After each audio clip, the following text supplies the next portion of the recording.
namoota san jalaa dhooyitee ati namni jabaan namni amantii ta'e quuqamtu namni wayiin beekaa fi hin beeku adda beektu beekamtis harkattee miidiyaa irrattis influenshaal ta'uu qabda. Maatee dubbiin hammaattee nama wayiin wanta kan arge nama ChatGPT waa gaafatee waan saniin deebisaa isin kan saniin akka gartee waan amantiin islaamaa akkas jettu deemuu jira.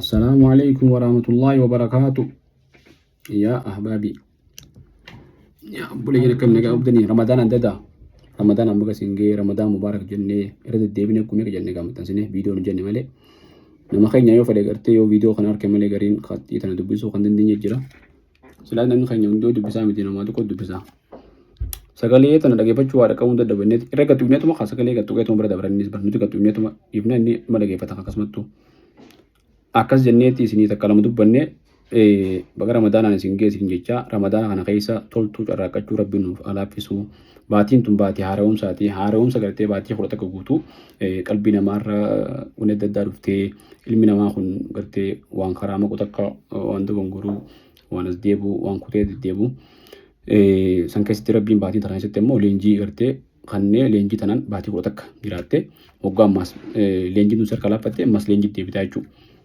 Training gila rabbiin gartee warra leenjii tanatti fayyadamu naa godhu leenjii mataa keessattuu warra sirrii leenjii naa godhu warra qalbeeffatu naa godhu warra irraa fayyadamu naa godhu akkasuma hojii nama waa'ee amantiidhaa waan takka ilmi namaa barachuu qaba. Loonni amma ulamaa ta'in jala deemnaa dhugaadha. Ulamaan tun ammoo ilma namaatii lubbuun jirtii lubbuun namaatu ni baati. Irraa dhaalu qabna ilmi isaanii barachuu qabna gaafachuu qabna xiinxaluu qabna amantii ta'in sirriitti barachuu qabna. Yoo amantii teenya keessatti waan jiru nuti sirriitti wal gaafannee sirriitti hubachuu baanne namni biraa amantii teenya tana nurra hubatee amantii teenya keessatti gaafii adda addaa dhiyeessee waan gartee silaa qabataman qabneen nama biraa jallisuu mala saniif amantii teenya sirriitti adda baafannee akkanaa fi akkana jennee barnoota barachuu qabna. Barumsi gosa adda addaa jira zamanni ammaan tanaa kun onlaayina kana tahee onlaayina irratti nama hordoftuu fi nama jala deemtuu fi namoota lalaaltuu hunda adda baafachuu qabda. Namoonni ammaan tana feemosoota jedhanii yuutuubii irra feesbuuk irra tiiktook irra jiran kun hedduun isaanii warra aanaa hunda dhiisee warra aabuun beekne warra gartee allaan gahini warra aanaa kumin gahini cinaan tokkos kun gartee naaxeena dhiisee namu akkasii kanaaf namoota kana jala deemuu dhiisee namni aliif isaa barachuu qaba. Soomana kan taatu namni quraana qaruu hin beekne nama qaruu bira taa'ee dhageeffachuu so'a barkata.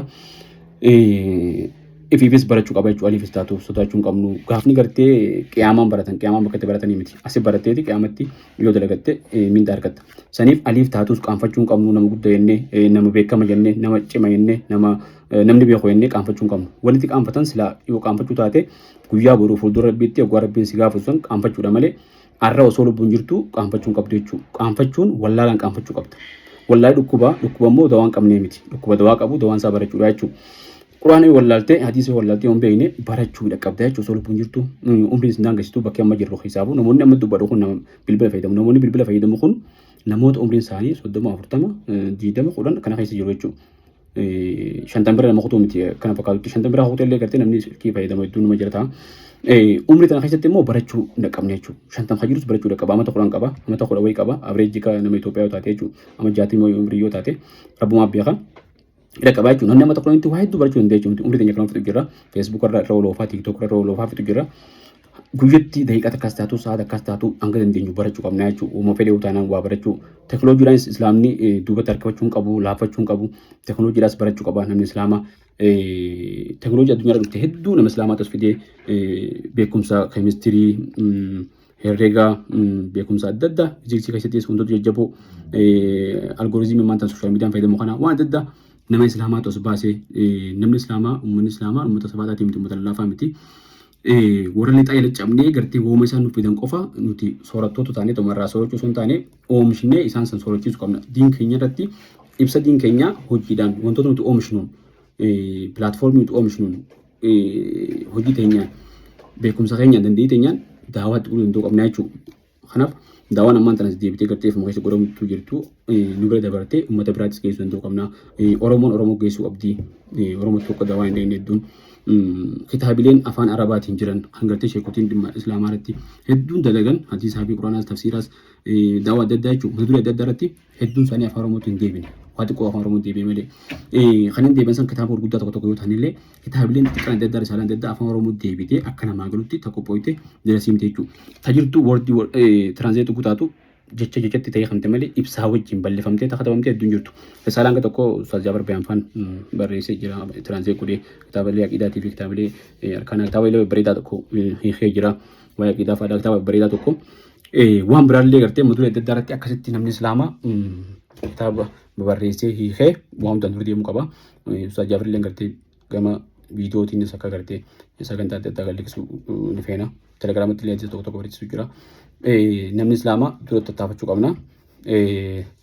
Dhaamsi gabaabaan obboleessa keessan ka'umaan beekne wallaalaan waan biraa kan beekne wallaaluu isaa qofa beekuu dhabuu isaa qofa kan beeku isin dhaamu dhaamsuma kana namuu haa barannu waa komachuu daran haa barannu hogguu baranne homii namarraa xiqqaatti ni tasgabbaa'u namni akkuma okkotee gartee hogguu durarra kan ta'an okkoteen taa'aa jettee ol taaltee cuqqaalee hunda ofirraa darbiti booda immoo lakkuu bilchaachaa deemtuun gattaa deemti hoggaa bilchaachee booda xiqqishuma kana itti malee afuruu baafatti malee utaaluu dhiifti jechuudha. Ilmi namaas akkasii hogguu dura beekumsa hin qabne yoo waa takka hin beekne anumaa beeka jira waa hunda beeka inni takkitti inni hin beekne beekuu dhabuu qofa hin beeku waan biraa hunda beeka ni beeka jee waa hunda bakka hunda seenaa deebi'ee immoo boodarra hoggaa yoo waa beeke hin beeku tana baraa jechuudha. Namni hin beeku hanga hin beeknetti waa takkaas hin beeku wanti inni takkitti hin beeku ni hin beeka qofa beeka jechuudha. Kanaaf namni islaamaa nama baay'inataadha nama ragoo hundaan nama dura jiru miidiyaa hawaasaa irratti kabareejii nama islaamaatu kabar godhuu qaba. Waan islaamik taateetu kabar godhuu qaba. Gama hundaanuu nama islaamaatu dura jiraachuu qaba jechuudha waa hundaanuu addunyaa tana gama hundaanuu. Kanaaf miidiyaa irratti islaamni dura jiraate miidiyaa kana islaamuu godhuu qaba jechuudha. Soomana qofa osoo hin ta'in yeroo biraatis. Amma namoonni bebbeekamaan maaliif amantii hedduun eegganne maaliif uffata dhalaanis hedduun eeggattu dhiirtinis arraba hedduun eeggattu maaliif akkasii beeytanii namoota biraa bebbeekamaan namoota gartee amantii jajjabaan ta'e namoota islaamik hin ta'in waan ta'anii jechuudha. Namoota san jalaa dhooyitee ati namni jabaan namni amantii ta'e quuqamtu namni wayiin beekaa fi hin beeku adda beeytu beekamtis harkattee miidiyaa irrattis influenshaal ta'uu qabda jechuudha. Kana wanti sirraa eegamu anaaf sirraa jechuudha. Kanaaf waan hordofnu waan jaalannu waan sooshaal miidiyaa irra gadhiifnu algooriizimii fayyadamnu waa hundaa'u islaamik ta'uu qabdi jechuudha. Maaliif addunyaas jiraanne akhiraas wanni nu eeggatu wanni nu gaafatu rabbi waa'ee islaamaa tana jechuudha. Kanaaf dhaamsi obboleessa keessan wallaalaadha kana dhaamsisaa kana yoo isinitti tolee laayik godhaadhaa sheer godhaa koomentii godhaa rabbii ramadaana kan jiru raaqee baluu warra gartee waan irra jiru hamtuu jiru hundarraa sosso'ee hanqina hundarraa sirraa'ee fuuldura rabbiitti asittis milkaa'ee barullee milkaa'uu taa'u rabbi nu haa godhu warra gartee sodaan rabbii akka gabuutu nu haa godhu ramadaana keenya shanaan nurraa haqee baluu karaa soomuu deemnu kanallee waliini hagana soomanullee rabbi nurraa haqee baluu duruu soomanii torbaan ga'uu deema hin dhaabbatu umriin teenya sakkalma ce'u jirti.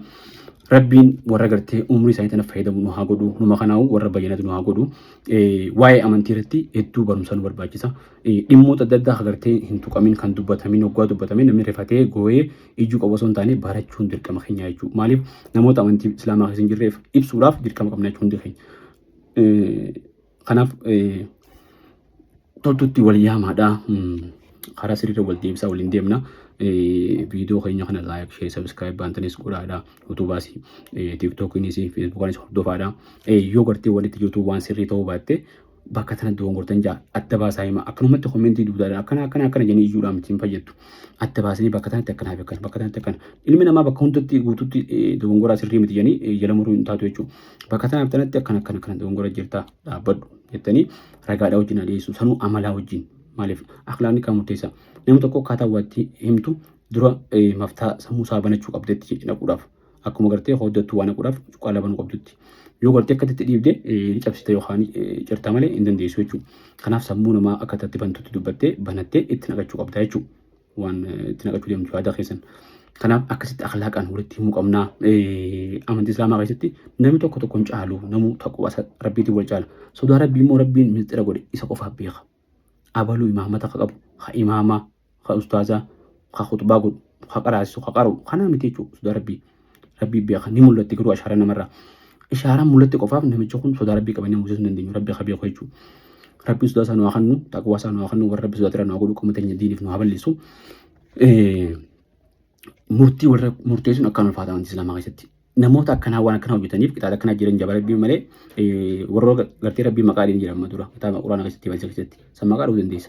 Nama biraa immoo nama nagaya gartee kanuma yoo badiirra garte namaan warra akkanaatiin warra akkanaati jettee isa maqaa dhuutti murteessuu dandeessu. Hasaaraadha akkasii murteessuun islaamaa keessatti.